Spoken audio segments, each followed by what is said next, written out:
Welcome back. My next guest is Anna Kobelka from Helping Hands, a not-for-profit here in Rocklin. Welcome, Anna.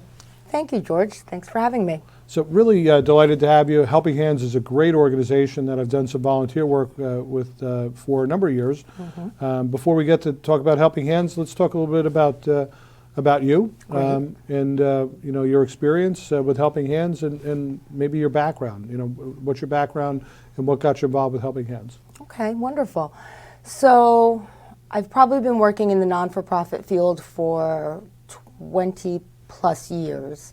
I am trained as an art therapist. I have my master's in art therapy, was doing therapy with psych-adolescent kids for a bit, and then moved towards the administrative track. And after the state actually furloughed my position when I was working in a residential over in Westchester, I started volunteering at Helping Hands when we were running the warming center. And then I started driving, and it just was a fit. I'm a helping person. I'm always trying to help the underserved, get rid of stigma, and it just was a good match. And it's such a family and such an amazing group of primarily volunteers that I work with every day.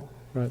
And what's your technical role with Helping Hands? I'm the executive director. Right. And how many volunteers does Helping Hands have, roughly? It's changed, certainly because of COVID. We had far more volunteers last year than we do this year. We're really working at a skeleton crew right now, maybe with our breakfast program. Besides the cooks, at a max, we have 4 people working. And as far as when I do street outreach, it's just me and 1 staff, or just me. So we're really very low, but we've had more than 100 volunteers at any given time. And volunteering, I've had to sort of rework that and reshift what it means to volunteer. But the need is there. People call me all the time wanting to volunteer, and it's wonderful. Well, as you may know, I spent about 21 years in the not-for-profit field before I became supervisor, and I'm still well connected in that field. And so we have a vast array of not-for-profits within Rocklin County, within Clarkstown, that really work in a lot of different areas. And Helping Hands really is kind of a very important agency because people don't realize how many homeless people we actually have. We have a lot of people with food insecurity. We have a lot of people that are kind of couch surfing. They're going from one place to another place. They're living out of their cars. And then we do, frankly, have homeless that live, within Rocklin County. Any idea on the most recent numbers of homeless people within Rocklin? So this year we did not do our point in time count because of COVID. We were able to defer it because it just wasn't safe to have volunteers going out to encampments and dealing face to face with our homeless population. And just for point of clarification, I know what the point in time count is. So every year around February or so, across the country, they do a count. Every community is asked to get volunteers, and they go out and they check around. And I've done it myself. I participated in the point and count time for a whole bunch of years. But typically, you would have volunteers go out. They would go to places where typically homeless people might be. And we know, frankly, we do know, as supervisor, I have an idea of where people are in our town. That we've had situations with people living in an abandoned cemetery in West Nyack. We have people living up in the Spring Valley Nanuet border for the Cloverleaf. We've had people living in fact, a number of years ago, we had people living in the woods right by ShopRite here in New City. Yes, I remember that. So you didn't do the count this year, but roughly how many people, in Rocklin? I know it's in excess of 200 to 300. It is, but because a point in time count is under the auspices of HUD, a lot of our folks don't get counted that we know are homeless. Couch surfing, according to HUD, is not homelessness.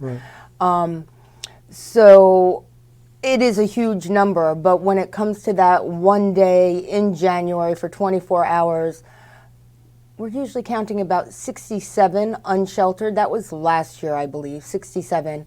Then there are folks that are in the warming center, and then there are folks that are couch surfing. We're hoping to do an unofficial count in the spring, because I know that those numbers are huge. I mean, I see it when I'm volunteering at our breakfast program.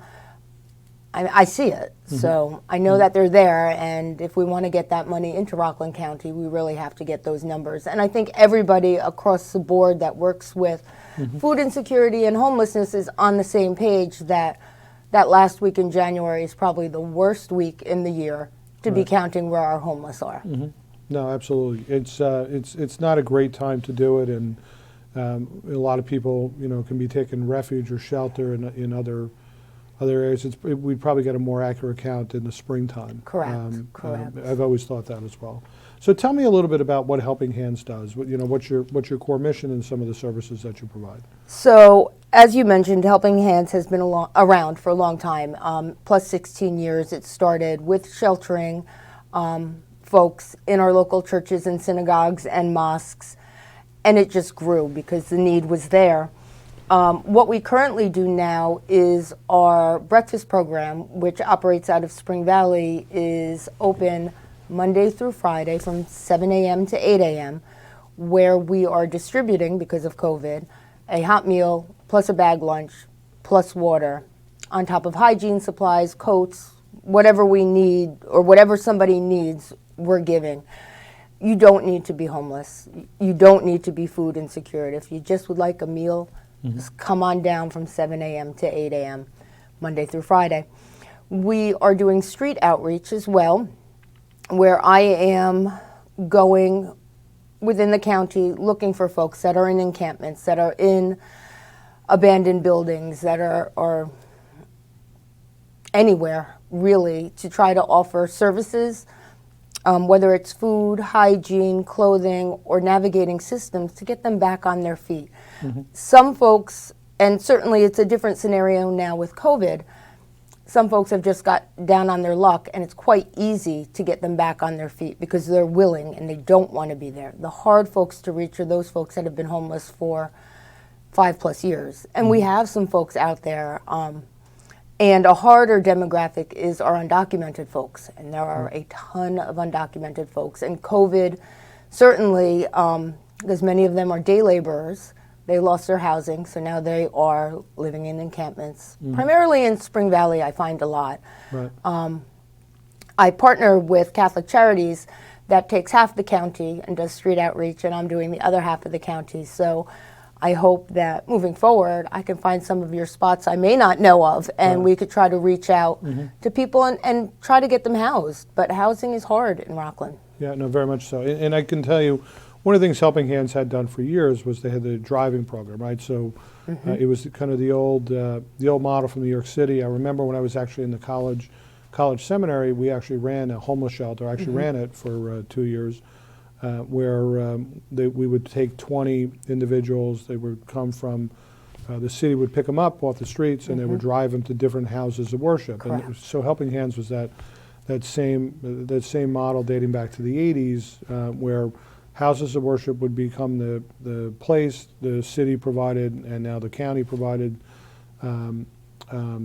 transitional temporary beds and some supplies, and then they would go there. There'd be a place to sleep, a place to clean up, and a place to warm up. And then literally, 6 o'clock in the morning, they're all woken up and then driven back over to a central point where they get dropped off.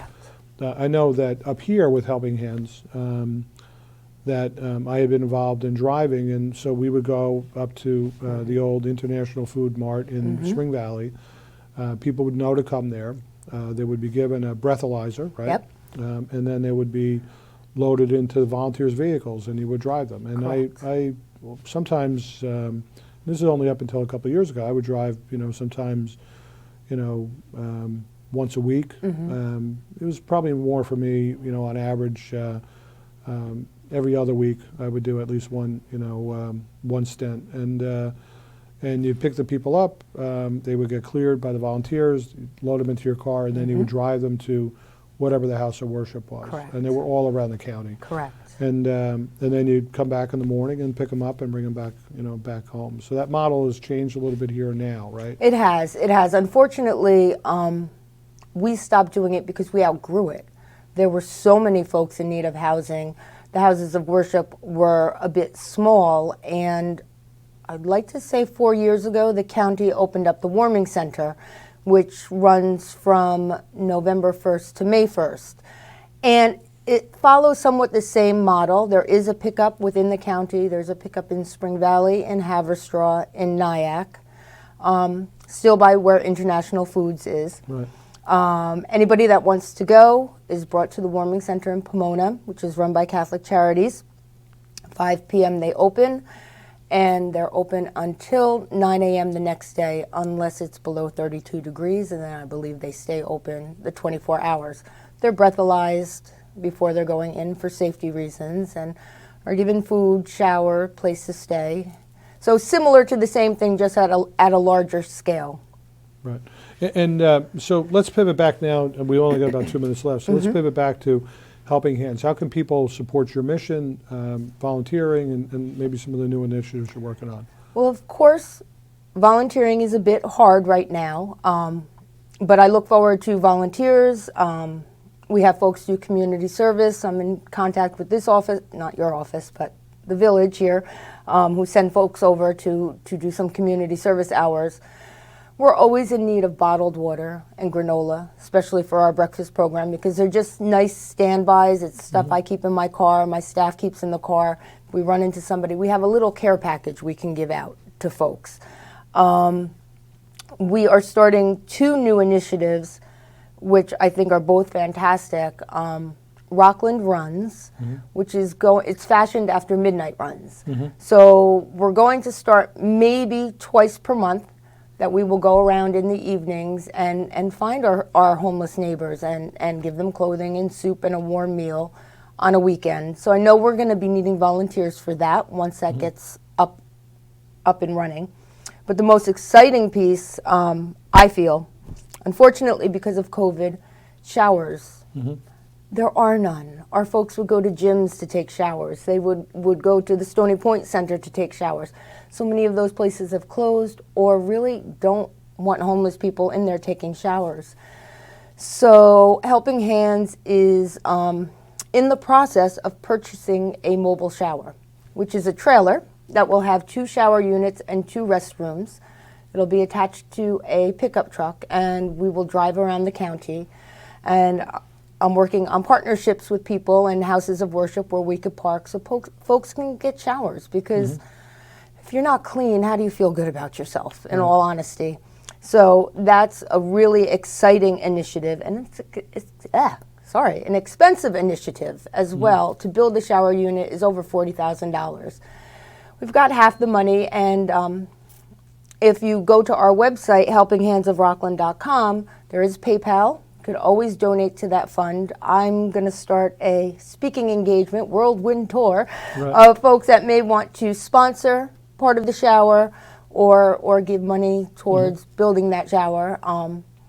So it's going to be exciting, and it'll be the only one here in Rockland. And the closest other mobile shower that I've seen is in Brooklyn. Right.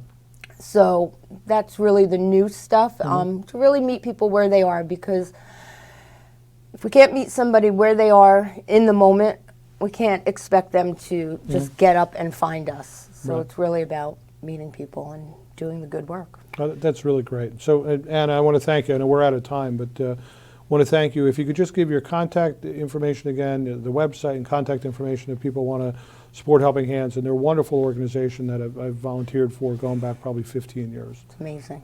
Sure. Our website is helpinghandsofrockland.com. We're also on Facebook under Helping Hands of Rockland. You can reach me via text or phone at 845-709-2415 or by email helpinghandsofrockland1@gmail.com. Right. Lana, thank you, and thank you to all the folks at Helping Hands. It's a really great service that helps the homeless and people that need here in Rockland County. So thank you very much. Thank you, George. I appreciate it so much. Thank you. Stay tuned. We'll be right back.